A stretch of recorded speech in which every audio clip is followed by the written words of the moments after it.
dan meyakini bahwa Al-Quran ini adalah petunjuk dari Allah. Nah, orang yang dikasih oleh Allah petunjuk itu dekat dengan Al-Quran. Kemana-mana Al-Quran, setiap memandang Al-Quran, setiap melihat Al-Quran, setiap ada masalah kembali kepada Al-Quran. Al-Quran itu petunjuk bagi orang yang bertakwa. Nah, kalau kita ini sudah beriman kepada Al-Quran, tentunya akhlaknya baik.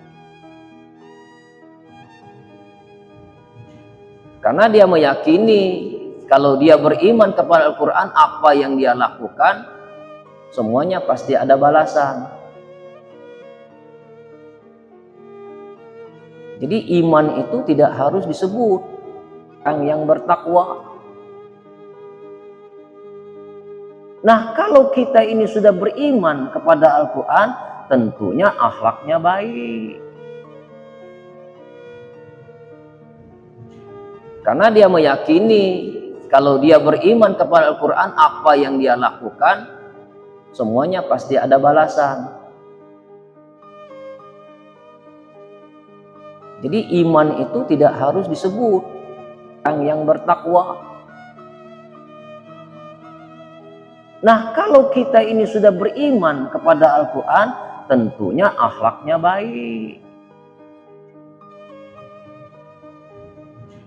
Karena dia meyakini kalau dia beriman kepada Al-Quran, apa yang dia lakukan, semuanya pasti ada balasan.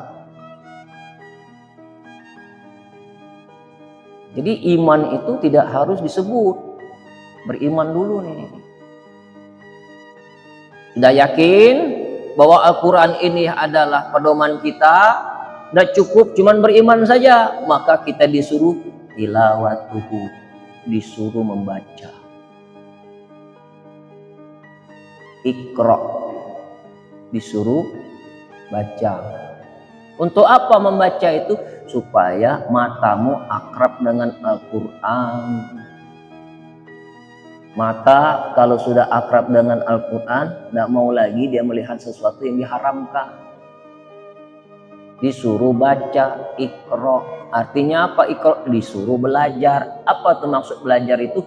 Baca Quran yang ada pada dirimu. Iqra kitabaka kafa binafsika yauma 'alaika hasiba. Baca kitabmu yang ada pada dirimu sebagai penghisap dirimu sendiri. Jadi Allah memerintahkan kita itu untuk membaca kitabmu, Al-Quranmu yang ada pada dirimu sebagai penghisap diri sendiri. Jadi sebenarnya Al-Quran itu sudah ada pada diri ini. Pada tubuh ini ada Al-Quran. Artinya apa? Banyak-banyak ngoreksi diri. Disuruh baca itu adalah kita disuruh muhasabah.